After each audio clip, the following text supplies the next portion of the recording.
In the early part of the last century, the 20th century, did I unplug myself? In the city of New York, a young man went to a thing that we don't see much of these days. It was called the library. He was referred there by some friends who had recommended a particular book. He went and checked the book out, and the book itself was rather mediocre. But he noticed that in the margins of the book there were some notes that had been taken, and he noticed that they were in a feminine hand. So if you all remember your days of the library, they had something inside of them in the back of the book, right? A little card, and on that card it had the names of the people. So he tracked down the young lady who had written these notes. Creepy, right? It used to not be creepy, Dave. You could actually write letters to people and they wouldn't mind. And this young man and this lady began to correspond back and forth because he was so fascinated about her comments in this book. A little bit later, within the course of time, the Great War broke out. And that young man was called off to the European theater. But they continued to correspond. And at one point, he was so taken with her that he asked her if she would send him a picture. And she replied saying, if the relationship that we are building here is real, a picture won't make any difference one way or the other. Disappointed, he nonetheless acquiesced and continued to correspond with her. Time would come that this young man would find himself on leave in the city of New York. And they arranged to meet at Grand Central Station. He said, how will I know you since I've not seen your picture? She said, you'll know me because I'll be wearing a yellow rose on my lapel. So he went to Grand Central Station and arrived and looked at this mass, this sea of people, trying to pick out who this woman might be. When all of a sudden in the distance, he noticed across the room a strikingly beautiful young woman in a green dress. And she began to walk towards him, and as she did, she caught his eye with hers. And they stood looking at each other until she walked up next to him and looked at him and smiled and said, "Going my way, soldier?" And just as he was about to respond to her, he looked behind her and he noticed behind her a very short, rather plump, middle-aged woman with a yellow rose on her lapel. He looked at her and smiled and he said, "Not this time. I think I found who I'm looking for." And he stepped past her and she walked away, and he looked at the middle-aged lady and said, "You must be," and called her by name. She looked at him and she said, "Mister, I don't know what this is all about, but the lady in the green dress told me that if you asked for my name, I was to tell you that she's in the coffee shop across the street."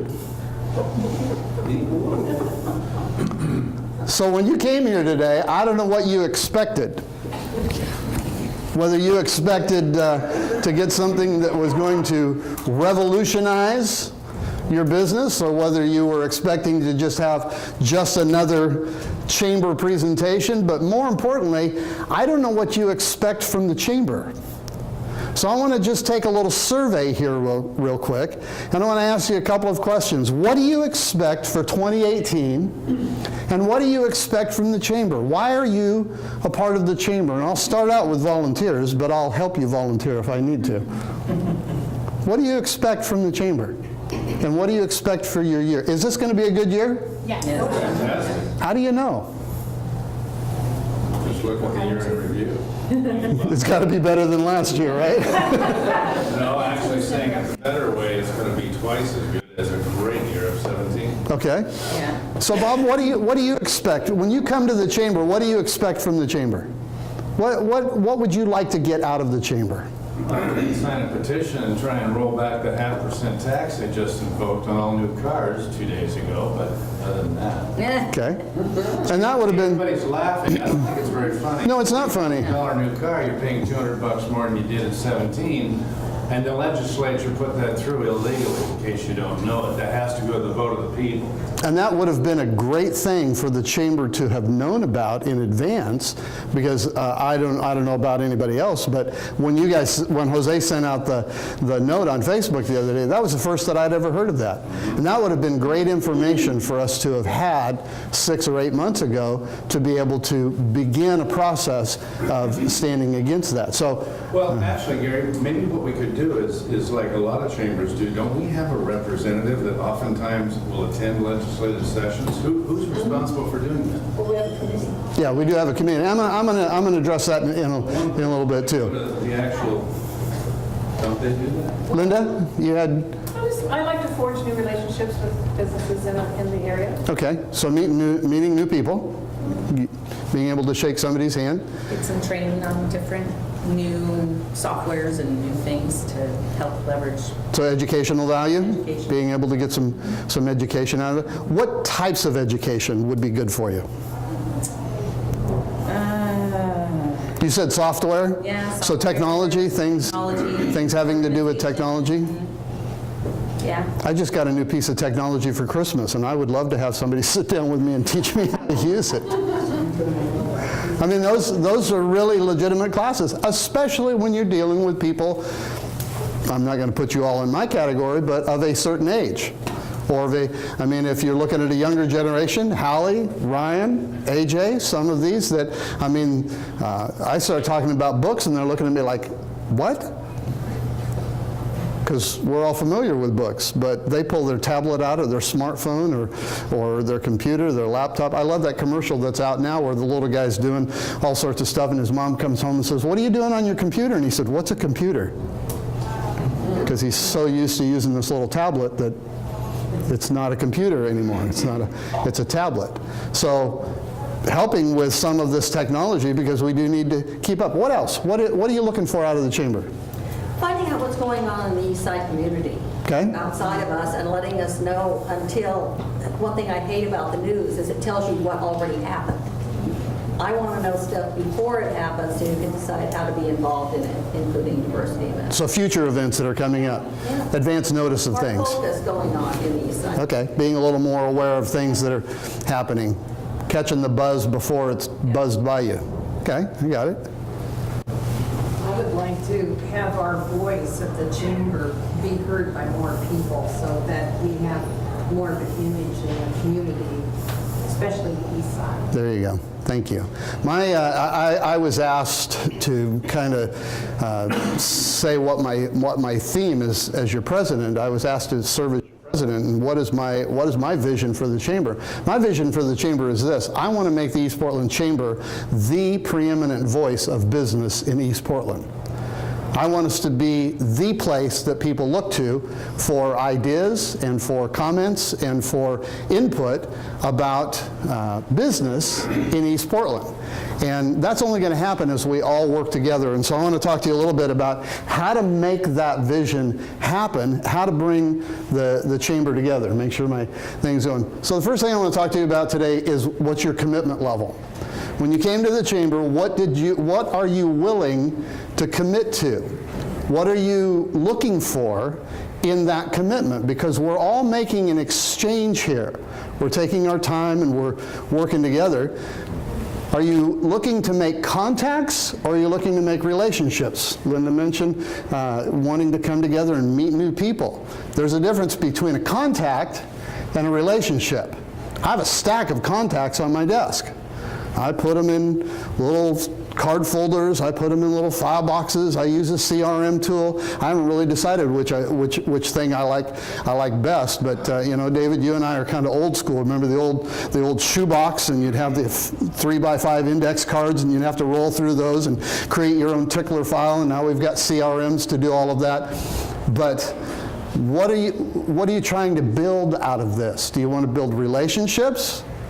Because a relationship means that maybe you call somebody up and have coffee for no other reason than having coffee.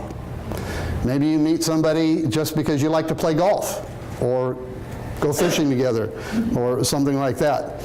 Are you here for civic involvement or governmental involvement?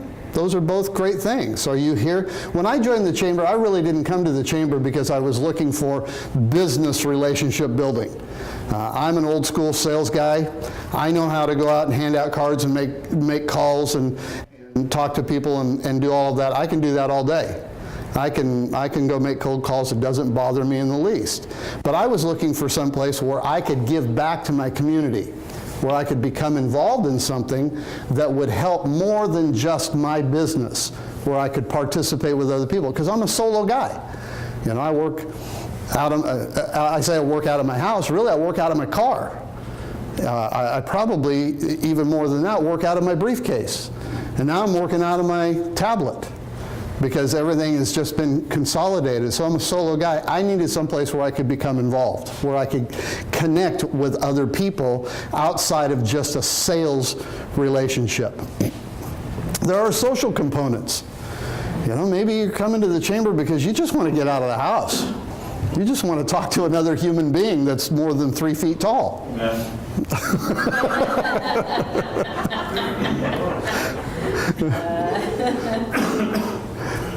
I understand the sentiment, but we're not in church, Ryan. You've got to. We go into the. So it becomes a matter. I said earlier that we're all making an exchange. There's the idea of reciprocity that goes on. The first thing you need to do with the chamber is determine your involvement and contribution. What are you willing to come and contribute to the chamber? You've all heard me say that the chamber only works when you work the chamber, and it's really true. There's a story about and you'll forgive me if I use a lot of church illustrations. I'm a pastor. If you didn't want church illustrations, you should have hired a banker to be your president. Okay?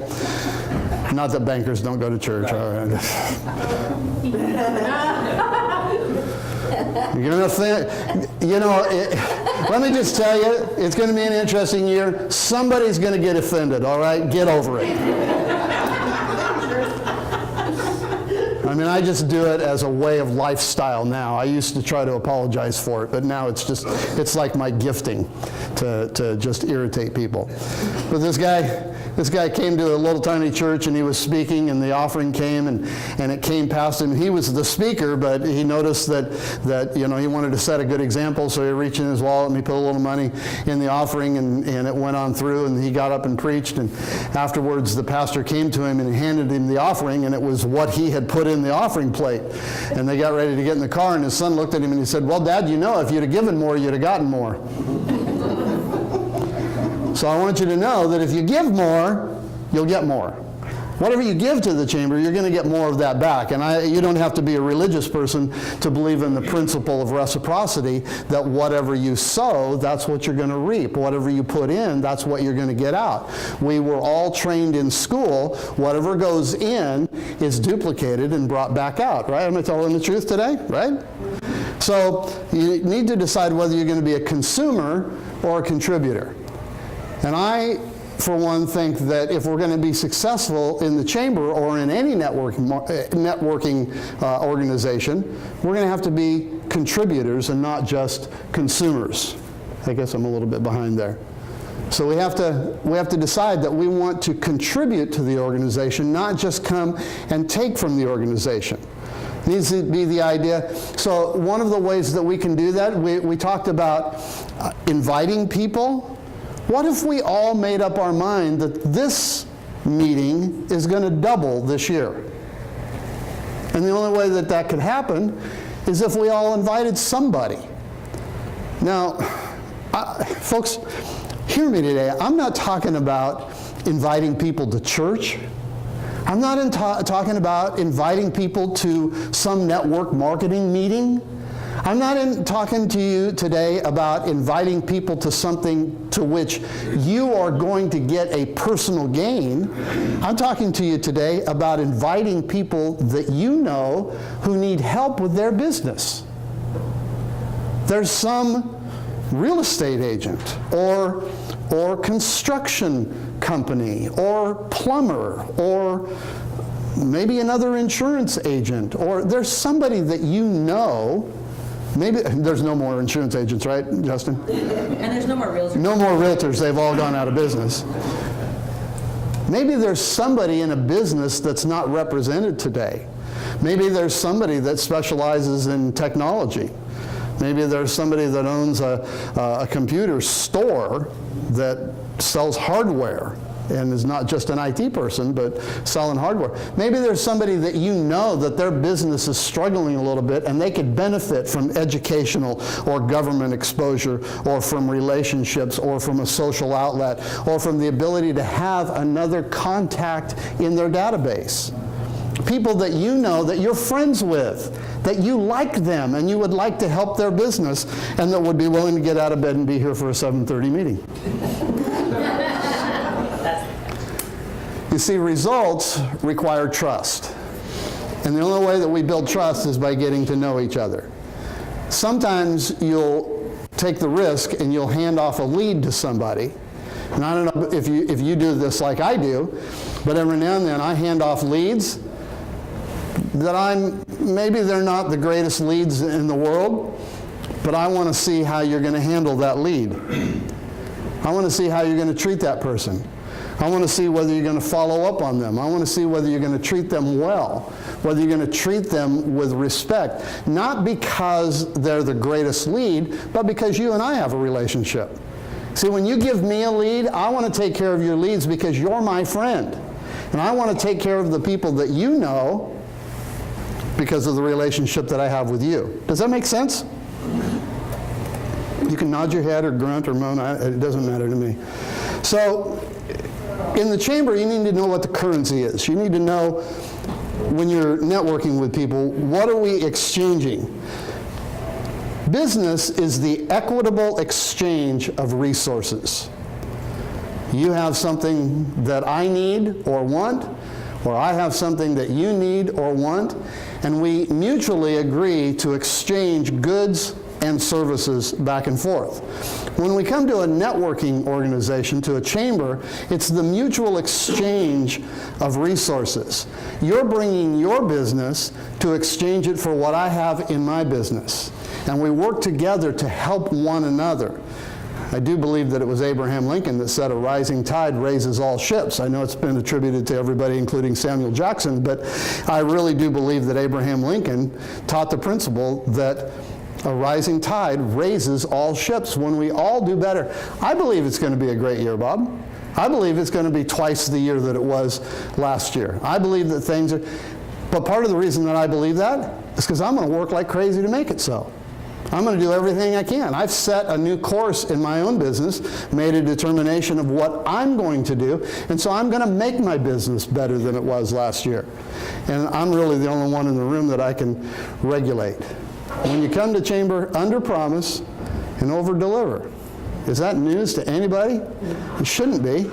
Under promise and over deliver. Come and build those relationships. You see, you trade in time, and you trade in relationship, and you trade in resource. So you come, you show up to the meetings, you participate. I like to tell people at church, sometimes you come to church because you need church, and sometimes you come to church because church needs you. Sometimes you come to the chamber meeting because you need to come to the chamber meeting. There's some information that you need. But you know what, folks? Sometimes you come to the chamber meeting because the chamber needs you. We need you to show up. What would it be like if you invited somebody, one of your friends whose business is struggling, and you've been talking to them for a month, and you've been saying, man, you got to come and meet these people. We're going to have this great presentation. It's going to be terrific, and you're going to meet a lot of people. You get to hand your card out, and you'll get great exposure. It's going to be phenomenal. And you show up with your friend and you built this up for the last month. You've got them out of bed. It's to get to a 7:30 meeting. They found a babysitter. They've gotten here, their coffee. They've got their coffee in hand. They show up, and there's 6 people in the room. Pretty disappointing, right?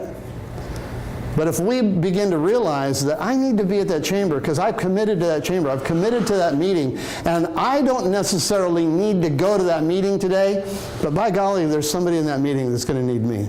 There's some other business that might be struggling. I don't mean to put guilt on you today, folks, but the reality is that we're all in this together. if East Portland business is going to grow, if we're going to become the preeminent voice of small business in East Portland, we're going to have to do it together. It's not going to be the executive committee. It's not going to be the board members. It's not going to be Shelley. It's going to be us as we put it together. Reputation is what qualifies you for expert status. How many times, and I'll talk to the guys here for just a moment, how many times have you been talking to your wife about something or your significant other, and you've been saying, well, I think we need to make thus and so decision, and she says, whatever you disagree with, doesn't really matter. And you say, well, I don't know about that. I'll research that. And your research consists of coming to the chamber and talking to somebody in that industry, and you go home and say, okay, I talked to an expert today, and you're right, this is the decision. I mean, it would save a lot of time, guys, if you would just tell her that she's right off the bat and go with that decision. But you've come to the chamber and you've talked to, why are they an expert? Are they an expert because you checked their credentials, you found out which school they went to? Are they an expert because you have looked at all of their recommendations and all of the referrals that they've got and the letters of recommendation that they have? Or they're an expert because you had coffee together and you learned a little bit about their business. You looked in their eye and you liked them. Bob Berg, in his book Endless Referrals, said that all things being equal, which, by the way, all things are never equal, but all things being equal, people do business with those that they know, like, and trust. And those three criteria are very important, because you can know somebody and you can even trust them. But if they're a dirtbag, you're not going to do business with them. If they talk rudely to you, if they mistreat you, they can be the greatest expert in town. So part of the idea of getting together is that we build a little friendship, we build a little social time, we have some coffee, we tell some stories, we poke fun at each other once in a while. Be careful, because I'm fragile. But. That equitable exchange, reputation builds your expert status. So let me race through this here. Leverage is about more. When you're talking about leveraging, we all understand the principle of leveraging. You remember your third grade science class when they talked to you about levers and fulcrums and access points and all of that. The idea of leverage is to get more. The purpose of this meeting, honestly, the purpose of the meeting is to get another meeting. When you come together here, let me just encourage you to quit hanging out with all the people that you know already and meet the new people. When I walk into the room, the first thing I do is I scan the room and say, who's here that I don't know? Who's here that I've not met yet? I want to find the people that, and if I've only got time to meet one or two, I met Jim today. I never met Jim. I want to find people that I meet. I got to reconnect with Danny, but I want to find the people that I don't know because I've only got a limited amount of time to be able to get their name, get their card, and find a way to set another meeting. One-on-one meetings rule the day. This meeting, how many of you ever worked a trade show? Anybody ever worked a trade show? What's the goal in a trade show? What? To get the next meeting. To get the next meeting, but how do you do that? Contact. What? Get a contact. Get a contact. What do you have there? You have a bowl to collect cards. You have a drawing. The idea is to get names. The goal of a trade show is not to make contacts and give information. The goal of a trade show is to get information, to gather information. The goal of the chamber meeting is not to come and sell your wares and pitch your wares. Has anybody ever sold anything because you stood up and gave a stellar 30-second introduction speech? Anybody ever sign up a new client other than David? Because he's world domination. All we're doing is making that introduction and letting people know, oh, they sound like fun.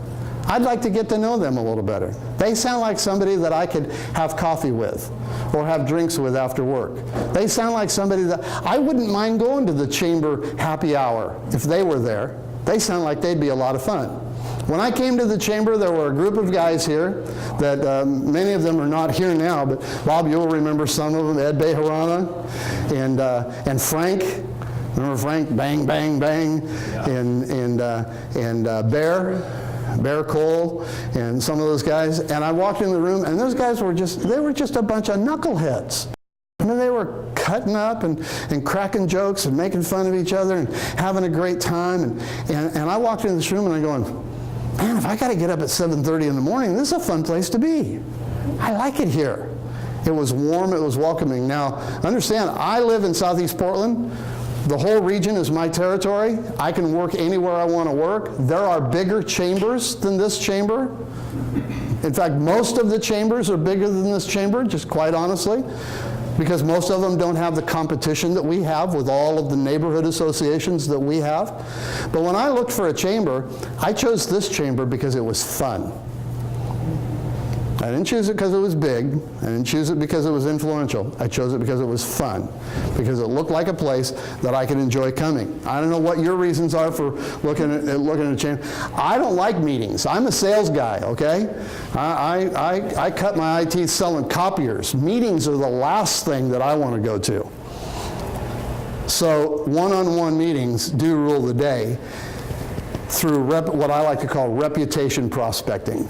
Being able to build a reputation, build a rapport with people. Selling through is always better than selling to. What do I mean by that?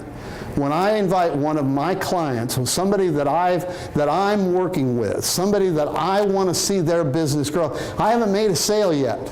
But I invite them to the chamber because the chamber is going to help their business. The chamber is going to help them grow. I become genuinely interested in what they're doing and what their business is, and I want to help them. When I do that, all of a sudden they look at me and they say, you know, you're not a sales guy, you're a consultant guy. You have reputation with me. And so I sell through instead of selling to.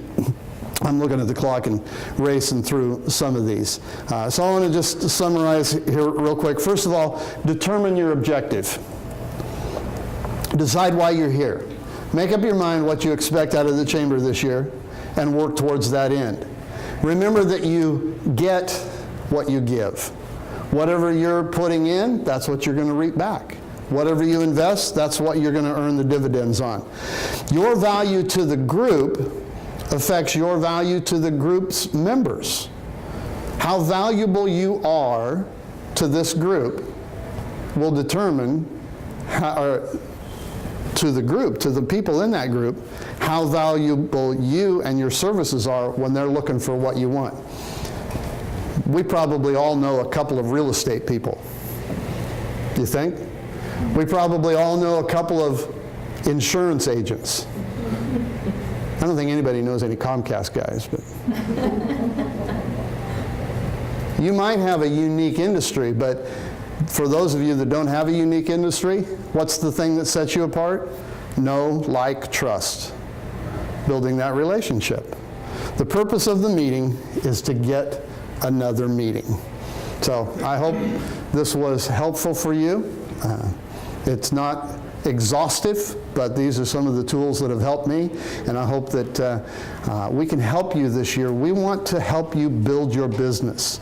David Gatman has a great phrase that he uses when he's talking with his customers. He wants his customers to become successful because if they become successful, they pay more taxes and it helps his school. Right? Yes. If you become successful, we're all going to raise the bar. We're all going to pay more. We're all going to do more. Everybody's going to succeed. And so I want to see you be wildly successful this year. That's my goal for the chamber, to become the definitive voice of business in East Portland. So thanks.